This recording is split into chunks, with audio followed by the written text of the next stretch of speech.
Olá, senhoras e senhores, sejam bem-vindos ao 19º episódio do Código Civil. Hoje nós vamos dos artigos 734 até o artigo 777. Mas, antes de começarmos, não se esqueça de deixar o seu like, se inscrever no canal, ativar o sininho para receber as notificações e compartilhar com seus melhores amigos. Vamos lá? Seção 2 do transporte de pessoas. Artigo 734. O transportador responde pelos danos causados às pessoas transportadas e suas bagagens, salvo motivo de força maior, sendo nula qualquer cláusula excludente da responsabilidade. Parágrafo único. É lícito ao transportador exigir a declaração do valor da bagagem a fim de fixar o limite da indenização. Artigo 735.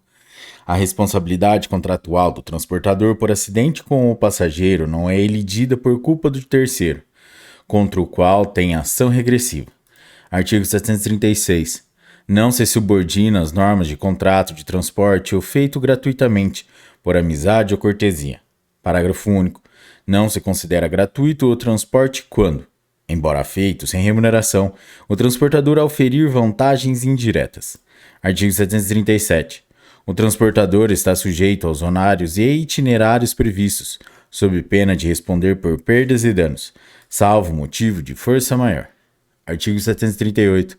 A pessoa transportada deve sujeitar-se às normas estabelecidas pelo transportador, constantes no bilhete ou afixadas à vista dos usuários, abstendo-se de quaisquer atos que causem incômodo ou prejuízo aos passageiros, danifiquem o veículo ou dificultam ou impeçam a execução normal do serviço. Parágrafo único. Se o prejuízo sofrido pela pessoa transportada for atribuível à transgressão de normas e instruções regulamentares, o juiz reduzirá equitativamente a indenização na medida em que a vítima houver concorrido para a ocorrência do dano. Artigo 739. O transportador não pode recusar passageiros, salvo os casos previstos nos regulamentos ou se as condições de higiene ou de saúde do interessado o justificarem. Artigo 740.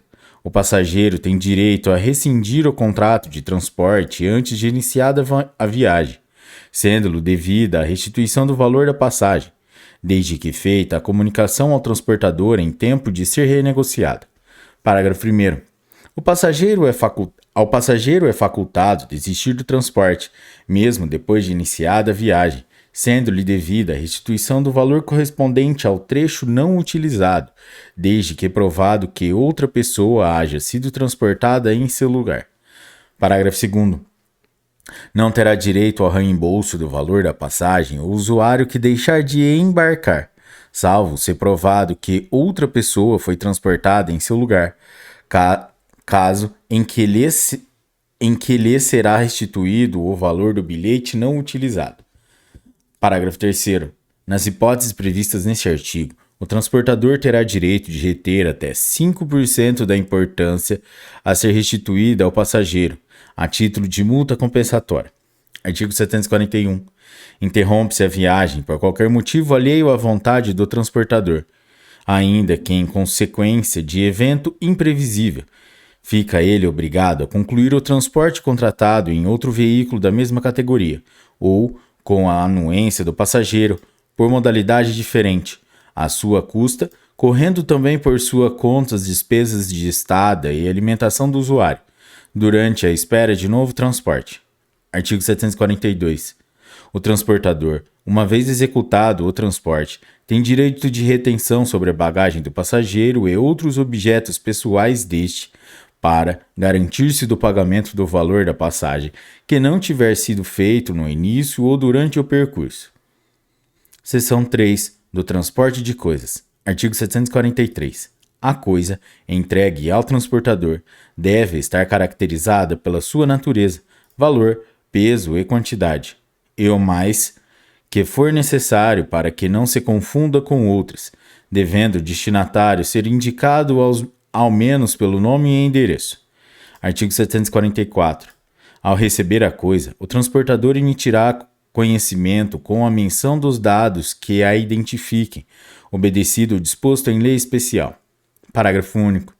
O transportador poderá exigir que o remetente lhe entregue, devidamente assinada, a relação discriminada das coisas a serem transportadas, em duas vias, uma das quais, por ele devidamente autenticada, ficará fazendo parte integrante do conhecimento. Artigo 745. Em caso de informação inexata ou falsa descrição no documento a que se refere o artigo antecedente, será o transportador indenizado pelo prejuízo que sofrer, devendo a ação respectiva ser ajuizada no prazo de 120 dias, a contar daquele ato, sob pena de decadência. Artigo 746. Poderá o transportador recusar a coisa cuja embalagem seja inadequada, bem como a que possa pôr risco à saúde das pessoas, ou danificar o veículo e outros bens. Artigo 747. O transportador deverá obrigatoriamente recusar a coisa cujo transporte ou comercialização não sejam permitidos, ou que venha desacompanhada dos documentos exigidos por lei ou regulamento. Artigo 748. Até a entrega da coisa, pode o remetente desistir do transporte e pedi-la de volta, ou ordenar seja entregue a outro destinatário, pagando, em ambos os casos, os acréscimos de despesa decorrentes de contraordem, mais as perdas e danos que houver. Artigo 749. O transportador conduzirá a coisa ao seu destino, tomando todas as cautelas necessárias para mantê-la em bom estado e entregá-la no prazo ajustado ou previsto. Artigo 650. A responsabilidade do transportador, limitada ao valor constante do conhecimento, começa no momento em que ele, ou seus propostos, recebem a coisa. Termina quando é entregue ao destinatário, ou depositada em juízo, se aquele não for reencontrado. Artigo 751. A coisa, depositada ou guardada nos armazéns do transportador, em virtude de contrato de transporte, rege-se, no que couber, pelas disposições relativas a depósito. Artigo 752. Desembarcadas as mercadorias, o transportador não é obrigado a dar aviso ao destinatário, se assim não foi convencionado, dependendo também de ajuste à entrega a domicílio, e deve constar do conhecimento de embarque as cláusulas de aviso ou de entrega a domicílio. Artigo 753. Se o transporte não puder ser feito ou sofrer longa interrupção, o transportador solicitará, incontinenti, instruções ao remetente e zelará pela coisa, por cujo perecimento ou deterioração responderá, salvo força maior. Parágrafo 1º.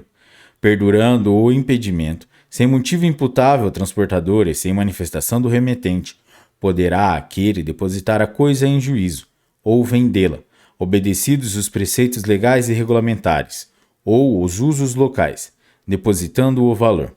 Parágrafo 2º. Se o impedimento for responsabilidade do transportador, este poderá depositar a coisa, por sua conta e risco, mas só poderá vendê-la se perecível. Parágrafo 3º. Em ambos os casos, o transportador deve informar o remetente da efetivação do depósito ou da venda. Parágrafo 4º.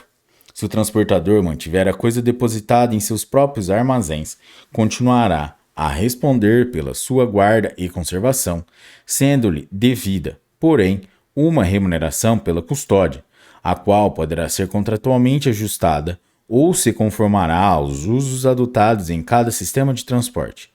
Artigo 754. As mercadorias devem ser entregues ao destinatário ou a quem apresentar o conhecimento endossado, devendo aquele que receber conferi-las e apresentar as reclamações que tiver, sob pena de decadência dos direitos. Parágrafo único. No caso de perda parcial ou de avaria não perceptível à primeira vista, o destinatário conserva sua ação contra o transportador, desde que denuncie o dano em 10 dias a contar da entrega. Artigo 755. Havendo dúvida acerca de quem seja o destinatário, o transportador deve depositar a mercadoria em juízo, se não lhe for possível obter instruções do remetente. Se a demora puder ocasionar a deterioração da coisa, o transportador deverá vendê-la, depositando o saldo em juízo. Artigo 756. No caso de transporte cumulativo, Todos os transportadores respondem solidariamente pelo dano causado perante o remetente, ressalvada a apuração final da responsabilidade entre eles, de modo que o ressarcimento recaia por inteiro ou proporcionalmente naquele ou naqueles em cujo percurso houver ocorrido o dano. Capítulo 15 do Seguro, Seção 1, Disposições Gerais. Artigo 752. Pelo contrato de seguro, o segurador se obriga, mediante o pagamento do prêmio, a garantir interesse legítimo do segurado, relativo à pessoa ou à coisa, contra riscos pré-determinados. Parágrafo único. Somente pode ser parte, no contrato de seguro, como segurador, entidade para tal fim legalmente autorizada. Artigo 758. O contrato de seguro prova-se com a exibição da apólice ou do bilhete do seguro e, na falta deles, por documento comprobatório do pagamento do respectivo prêmio. Artigo 759. A emissão da apólice deverá ser precedida de proposta escrita com a declaração dos elementos essenciais do interesse a ser garantido e do risco. Artigo 760.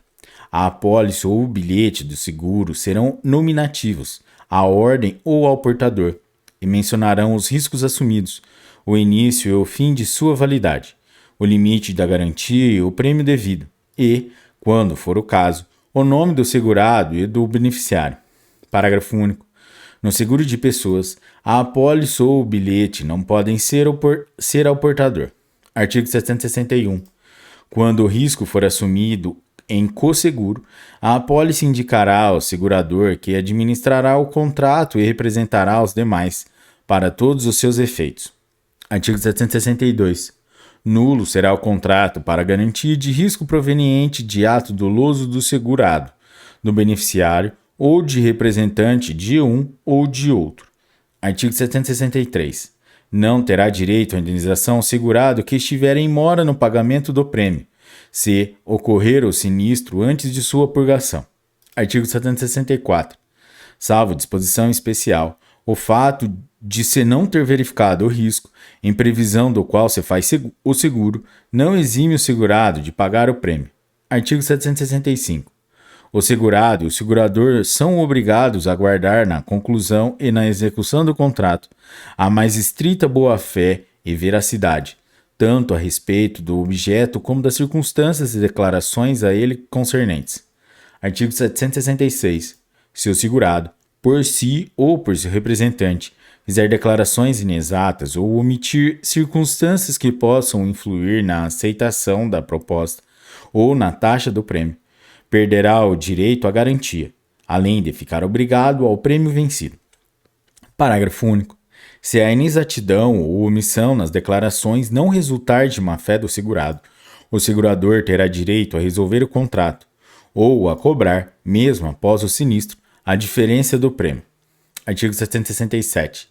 No seguro a conta de outrem, o segurador pode opor ao segurado quaisquer defesas que tenha contra o estipulante, por descumprimento das normas de conclusão do contrato ou de pagamento do prêmio. Artigo 768. O segurado perderá o direito à garantia se agravar intencionalmente o risco objeto do contrato. Artigo 769. O segurado é obrigado a comunicar ao segurador, logo que saiba, todo incidente suscetível de agravar consideravelmente o risco coberto, sob pena de perder o direito à garantia, se provar que silenciou de má-fé. Parágrafo 1º. O segurador, desde que o faça nos 15 dias seguintes ao recebimento do aviso da agravação do risco sem culpa do segurado, poderá dar-lhe ciência, por escrito, de sua decisão de resolver o contrato. Parágrafo 2º. A resolução só será eficaz 30 dias após a notificação, devendo ser restituída pelo segurador a diferença do prêmio. Artigo 770. Salvo disposição em contrário, a diminuição do risco no curso do contrato não acarreta a redução do prêmio estipulado, mas, se a redução do risco for considerável, o segurado poderá exigir a revisão do prêmio ou a resolução do contrato. Artigo 771. Sob pena de perder o direito à indenização, o segurado participará o sinistro ao segurador. logo que eu saiba, e tomará as providências imediatas para melhorar-lhe as consequências. Parágrafo único. Correm à conta do segurador, até o limite fixado no contrato, as despesas de salvamento consequente ao sinistro. Artigo 772. A mora do segurador em pagar o sinistro obriga a atualização monetária da indenização devida, sem prejuízo dos juros moratórios. Galera, atenção aqui para a Lei nº 14.905. Artigo 773. O segurador que, ao tempo do contrato, sabe estar passado o risco de que o segurado se pretende cobrir e, não obstante, expede a apólice, pagará em dobro o prêmio estipulado. Artigo 774. A recondução tácita do contrato pelo mesmo prazo, mediante expressa cláusula contratual, não poderá operar mais de uma vez. Artigo 775. Os agentes autorizados do segurador presumem-se seus representantes para todos os atos relativos aos contratos que agenciarem. Artigo 776. O segurador é obrigado a pagar em dinheiro o prejuízo resultante do risco assumido, salvo ser convencionada a reposição da coisa. Artigo 777. O disposto no presente capítulo aplica-se, no que couber, aos seguros regidos por leis próprias. Galera, é isso aí, chegamos ao final do 19º episódio do Código Civil, Lei 10.406, e hoje nós somos do artigo 734 até o artigo 777, devidamente atualizado com a Lei nº 14.905. Pessoal, e se você chegou até aqui, é porque você curtiu, então deixa o seu like, se inscreva no canal, ative o sininho para receber as notificações dos novos episódios e das novas atualizações legislativas e informativos. E também, pessoal, deixe seu comentário aí com críticas e sugestões na descrição dos vídeos, principalmente no YouTube e Spotify, para que os algoritmos das plataformas entendam que o nosso conteúdo é de grande relevância e distribuir cada vez mais. Pessoal, é isso aí. Um forte abraço, bons estudos e tchau!